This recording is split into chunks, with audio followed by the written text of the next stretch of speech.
Market Day Report. I'm Marlon Bowling with you, and we are taking a look at your ag commodities to start out the brand new trading week. And to do that, we're going to go to the phones and bring in some expert help right off the bat. We have Rich Nelson standing by. He's with Allendale Incorporated in McHenry, Illinois. So, Rich, thank you for joining us. And how are things looking in northern Illinois right now this week after the holiday? I've got to say, it's actually fantastic conditions. We got some moderate rains over the weekend, so that's good for us. And on the temperature side, very mild things for the most part. So from our standpoint, we're happy to see an improved condition compared with just a week or two ago here. Well, of course, we are based in our studios in Nashville, and I noticed driving in, saw my first tasseled corn this morning. So definitely signs that the season is moving right along here. Boy, it's pretty exciting. It's going to be quite a bit away for us for that standpoint, but good to hear that crops throughout the U.S. and certainly the South are doing okay here overall. So, okay, let's talk about this. If we can, let's take a look at our Globex markets overnight on the corn and soybeans and wheat here. We had a mixed affair, and in the corn this morning, heading toward the daytime session, we had quite a bit of weakness. July corn down 4.5 at 379.5. December down 4.5 at 397.5. And if you look at the soybean trade, now when I came in, they went the other way, and we have July 2.25 higher at 941.25. And November, 2.5 higher at 952.5. Why the divergence there? You know, I think as far as the issue right now, we're probably seeing some good news still supporting the soybean side of things here. An example will be last week's discussion on the NOPA crush, what came in a little better expected. Also, we're not seeing those big cancellations people were talking about on the soybeans. That should have hit by now. So, you know, we're hearing maybe a little better news, giving a little support to this market. And also right now, our key yield determination issue is for corn, and that's directly ahead in the coming weeks with pollination throughout the upper Midwest. And as far as issues we're looking at on the corn side, heck, we've got some changing forecasts for the very short term. Looks like the market's saying this is a corn issue for the very, very short term right now. Now, I heard some reports that there may have been a massive amount of fund short covering on the corn last week. Did you hear that? And that sure is a great point here. So from Tuesday to last week's Tuesday, we had a very strong 121,000 contract purchase going on by the funds, largest since 2015 as far as a single week purchase. So definitely telling the trade 2 weeks in a row, very strong numbers, maybe some changing ideas, and could be the market getting ready for what we suggest is a moderate rally going into the summer time frame. So why would that put pressure on the market then? Yeah, I think the issue for us right now is, well, the changing forecast, but also keep in mind we did have a very large fund buy during that Tuesday to Tuesday period, but prices were only up 3 3/4 cents. So a lot of people could say, hey, you know, we had this large fund purchase, but it wasn't productive. The market did not respond very well. So maybe some people also pointing out those issues too. Let's take a look at the wheat overnight, too, and see how it's faring. It was firmer when I came into work. We had Chicago wheat now 2.5 higher at 467 3/4 overnight. On the Globex Kansas City wheat market, we had July trading 3 1/4 higher at 476 3/4. And Minneapolis wheat on the spring wheat market, we had July 5 1/4 higher at 648. It's almost at $6.50 now. On the Kansas City market, from what I understand, there was a lot of heavy rainfall across parts of the sunflower state over the weekend. No doubt there. And a lot of people are looking at these questions regarding wheat yields as we see this harvest progress. And maybe we're hearing some ideas that perhaps the yield issues may or may not be as great as hoped for. We had this discussion about this western third of Kansas here last week, and we suggested that, hey, as we get the harvest into that point, perhaps we'll see some damage. Still, we haven't heard of any major great crops from these guys on the eastern two-thirds of Kansas, simply very good crops at the best. So maybe we're hearing some thoughts of that the spring wheat issue is combined now with a winter wheat discussion here, too.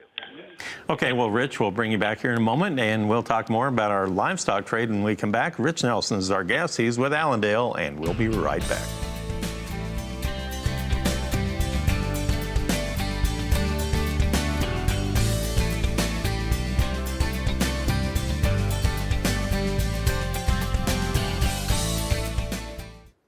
We are talking with Rich Nelson of Allendale Incorporated. He's based in McHenry, Illinois. We talked about the grain side of things, and we'll talk about livestock here momentarily.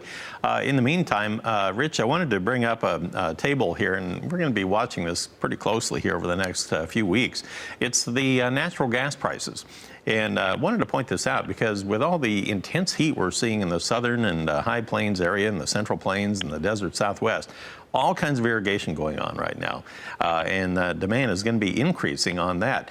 But I've been talking with several analysts this morning already about this natural gas market, and it has taken a steep decline since earlier this year. Right now, we're down about 14 cents in value. It's priced on July futures at $2.89. So right now, if you look at the charts, it's been a precipitous drop, and some of the folks I've been talking with said farmers are starting to lock in their energy needs when it comes to natural gas, if that's what they use, thinking that we may be close to a low. What do you think? Might not be that bad an idea overall. I mean, keep in mind, off these highs here from early March, this is actually a 15% decline in prices. Natural gas, of course, is quite volatile and can have some pretty big swings on an annual basis, but a 15% better deal certainly the past few weeks might not be a bad idea to do some of that procurement there. I just wanted to point that out on the input side on the farms and ranches out there. So if you have a big need for that, talk to your market advisor about that if maybe that would be worth taking a look at.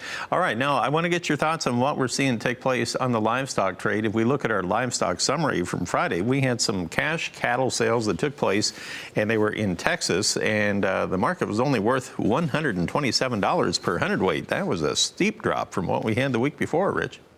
No doubt about that. Quite discouraging. You know, the previous week averaged about 136, ending at some 137s. So for a 1 week break, no doubt this was a tough deal here. Cattle feeders are preparing for this next slide in cash cattle prices that all these futures markets are implying. And also last week, a lot of focus had been on this wholesale beef issue. The past few days of last week's trade, we did see some moderate weakness showing up on the beef side. So a lot of guys getting ahead of what they suggest would be a falling market in the coming weeks. Now, we did hear that the carcass values, or the carcass weights rather, on the cattle side were up about 9 pounds last week, I believe. And I know seasonally they tend to go up a little bit this time of year, but that seemed to be a little bit excessive, didn't it, in 1 week's time? It sure did. And like you mentioned, at this point in time, usually we're at this transition point where weights are now stopping that annual slide and starting to move up in terms of the move going into fall, winter. But bottom line, like you mentioned, we were at just a 3% discount on weights just a few weeks ago. Now we're down to a 2% discount versus last year. And probably in the next week, it'll be down to a 1% decline. So do you think that the June futures on the live cattle board are still going to be tied to the cash cattle market the most, or are they rolling out into a different month and connecting that to the cash market? I think in this case, they probably will be looking at this market as basically saying we're trying to price in cash cattle at the very end of June. So with that mindset, we still have this week's cash plus next week's lined up, and it's obvious this market is probably bracing for what may be another 2 weeks of tough news here. And on the other hand, we had the hog trade closing mixed on Friday afternoon, so kind of mixed messages as we get set up for Monday's trade. Hey, Rich, if somebody wants to give you a buzz over there at Allendale and talk about the markets in more detail, how would they get in touch with you there? We've got a simple website, allendale-inc.com, and a simple phone number, 1-800-2, and then market. Excellent. Thanks, Rich. Good to visit with you again, and we'll keep our fingers crossed for a good trading day for you guys. Rich Nelson of Allendale Incorporated in McHenry, Illinois. We're almost off to the races, Janet. All right, away we go. Thanks, Marlon.